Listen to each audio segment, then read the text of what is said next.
શાસ્ત્રી મહારાજ જોગી મહારાજ વખતમાં પણ એવું જ હતું કે ગાડું હોય તો સ્વામીને 2-3 સંત બે, બાકીના બધાને ચાલવાનું. અને આ જોગી મહારાજની જોડે ડૉક્ટર સ્વામી, વિવેકાનંદ સ્વામી, સ્વામી મહંત સ્વામી બધા સંતો ફરતા. એમને પણ ચાલવાનું જ હતું. સ્વામીની જોડે તો એક સંત બેઠા હોય છત્રી ધરવા માટે, પણ તે ધૂળનો રસ્તા હોય, ધૂળ ઉડે, પણ છતાં સ્વામીને કોઈ દિવસ કંટાળો જોગી મહારાજ નથી આવ્યો. પધરામણીઓ કરવાની હોય તો એ કંટાળો નહીં. હરિભક્તોનું કેમ કલ્યાણ થાય, હરિભક્તો કેમ રાજી થાય, એમને કેમ સત્સંગની દ્રઢતા થાય, શ્રીજી મહારાજનું કાર્ય કેમ સારી રીતે આગળ વધે, મંદિરો થાય ને એની અંદર હજારો ભક્તો આવે ને ઉત્સવ થાય, સમયા થાય, એવી એમની ઈચ્છાથી એ જ કે શરીરના સુખનો વિચાર કર્યો નથી,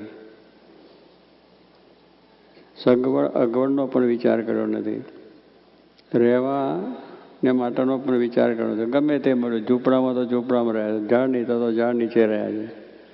જે સાધન જે વખતે મળ્યું એનો ઉપયોગ કરીને કર્યું છે. જમવાની અંદર પણ એવો બહુ એ નહોતું. જે વખતે જે હરિભક્તની શ્રદ્ધા પ્રમાણે કંઈ આવ્યું હોય તો કરે. મઠના રોટલા ને બાજરાના રોટલા, મઠને દાળ ને બાજરાના રોટલા પણ જમ્યા છે. ભાજીને રોટલા જમીને પણ કામ કર્યું છે. જોકે મારે કહેતા મારા જુનાગઢની અંદર તેગડે લાડુ ના થયો, મઠની અને મગની દાળ અને એને રોટલા એ જ હોય. ઠાકોરજીની થાળમાં પણ એ હોય. તો કહેવાનું શું છે કે એમ સારંગપુરનું મંદિર થયું ત્યારે પણ એ જ હતું. પણ છતાં સ્વામીજી શાસ્ત્રી મહારાજને એવો વિચાર નથી આવ્યો ને એના પખના સંતોને કે આવું આપણે દુઃખ વેઠીને કેમ થાય. કારણ કે બધી જેટલી જ અગવડ, એ કઈ સગવડ હોય તો બરાબર છે, પણ બધી અગવડ અને એ પ્રમાણે સેવા એમને આપી છે, કરી છે અને આપણે માર્ગ બતાવ્યો છે. તો કહેવાનું શું છે કે એમની જ્યારે સગવડ, તે જો આપણે સગવડો તો અત્યારે ગુણાત્યાન સ્વામી કહ્યું કે સુખપાલમાં બેહીને પ્રભુ ભજાય એવું જ થયા અત્યારે. અત્યારે સુખપાલમાં એટલે શું કે સુખપાલમાં એટલે પેલી પાલખી આવે છે ને એને સુખપાલ કહેવામાં છે, ગાડું કે એમાં બેસીને શાંતિથી ભજન થાય એવું છે. એવા સરસ મંદિરો થયા, સરસ ઉતારા થઈ ગયા. હરિભક્તોનો પણ એટલો જ ભાવ, વાહન વ્યવહાર, બીજું ત્રીજું, જમવા રમવાની સૌ બધી થઈ ગયેલો.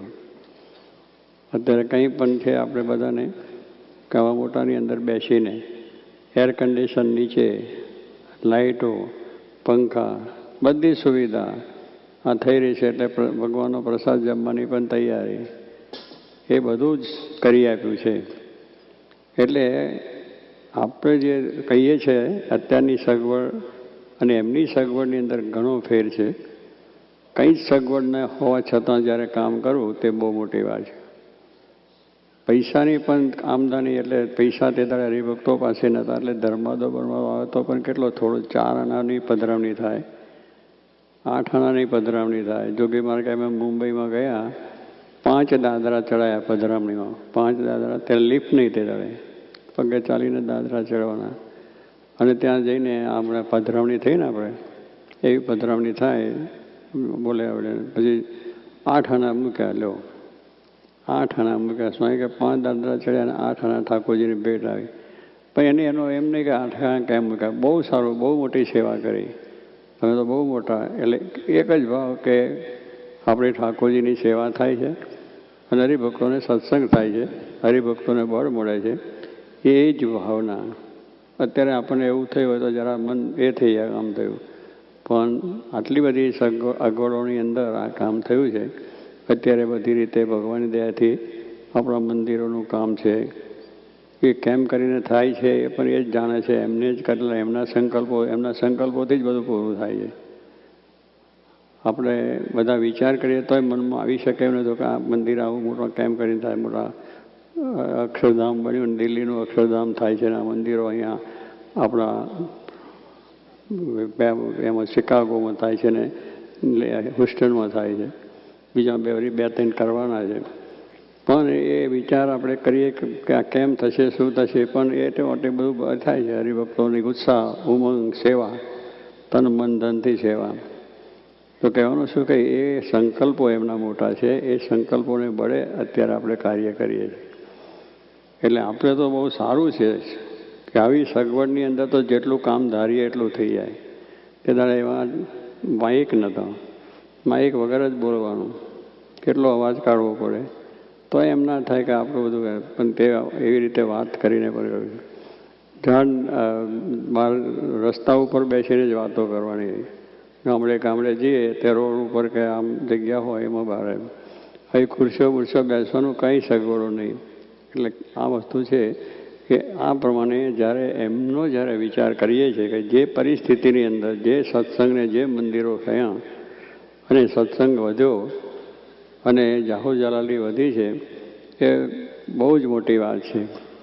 ત્યારે એમના જ્યારે વિચાર કરીએ ત્યારે આપણે કંઈ જ હજુ એવા દેહે કરીને કષ્ટ બેઠા નથી કે ખાવા પીવાની અંદર અગવડ સગવડ કંઈ આપણે પડતી નથી અને બધી સુવિધાઓ થઈ જાય તરત જ. અને ત્યાંથી આવવું અમારે પરદેશમાંથી તો અહીંથી બધી તમે લોકોએ વ્યવસ્થા કરી, પ્લેનની ટિકિટની વાત થઈ ગઈ, ત્યાં ઉતરવું, ક્યાં લેવા આવે, મોટરો આવે, બધું ત્રીજું બધું થઈ જાય. તેના તો કોઈ લેવા હામો ના આવે કે ભાઈ ચાલો વધારે છે તો જઈને ગાડો લઈ જઈએ. એ કંઈ એમની રીતે ઉતરે ને ચાલીને આવે. ગાડું વળી કંઈ નસીબ હોય તો ગાડું આવ્યું હોય તો બેસે. એટલે આવી પરિસ્થિતિ ત્યાં અત્યારે આપણને ઉતરીએ ત્યાંથી બેસીએ ને અહીંયા આવીએ ત્યાં સુધી બધી જ વ્યવસ્થા આગળ થઈ જાય છે.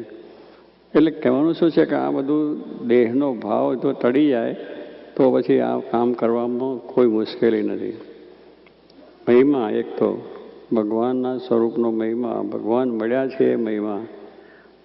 ગુણાત્યાન સ્વામી છે એ મળ્યા, શાસ્ત્રી મહારાજ, જોગીજી મહારાજ, કે આવા પુરુષો જે મળ્યા છે એમના થકી કલ્યાણ છે, મોક્ષ છે અને એમના સંબંધવાળાનો બધાનો મહિમા કે કોઈનો અવગુણ નહીં, અભાવ નહીં, કે ભગવાનના સંબંધમાં આવ્યા છે તેનો મહિમા સમજાયો.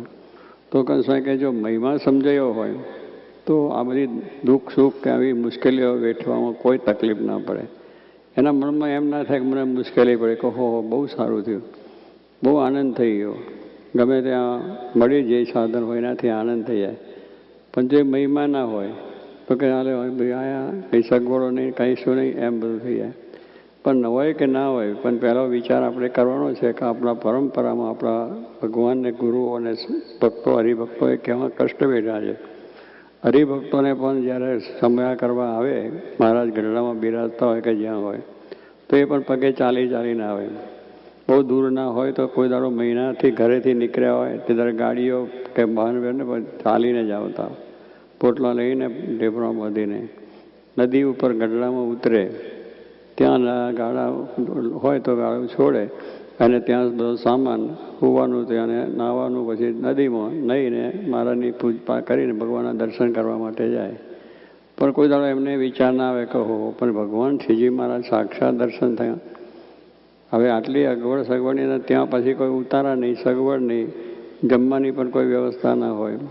આ તો આપણે થાય કે આ પહેલાં ઘરેથી નીકળીએ તો વિચાર થાય કે ત્યાં સગવડ છે કે નહીં, સમયો મોટો છે, આટલા બધા માણસ આવશે, આપણી સગવડ કેમ થશે, એવો વિચાર આવે.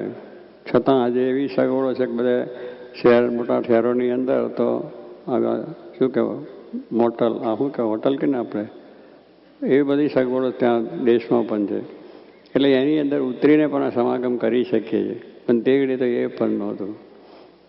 આપણે અત્યારે તો કંઈ જે હોય તો ત્યાં બધી રીતે ખાવા પીવાની પણ સગવડ આપણે જાતે કરી શકીએ એવી પણ પરિસ્થિતિ છે. તે વખતે જાતે કરી શકે નહીં, પોતાનું ગાંઠનું લઈને આવ્યા અને બજારમાંથી લઈ આવે ને બનાવીને પોતે ખાય. હરિભક્તો પણ એમને કોઈ દાડો વિચાર ના થયો કે આ સમય આમ જવું નથી, એટલે દૂરથી ચાલીને આવવાનું હોય, મારાના દર્શન લબક ઝબક થાય, બોલાયા કે ના બોલાયા હોય એનું પણ દુઃખ નહીં. મારાના દર્શન થઈ ગયા એટલે શાંતિ થઈ જાય જીવનની અંદર, એના દર્શનથી શાંતિ. પણ આપણે તો મને બોલાયો કે ના બોલાયો એ થઈ ગયું, અહીંથી દૂરથી આવ્યો ને કેમ ના બોલ્યો. ત્યારે કહેવાનું શું છે કે આપણને એવી બધી વસ્તુ થાય છે.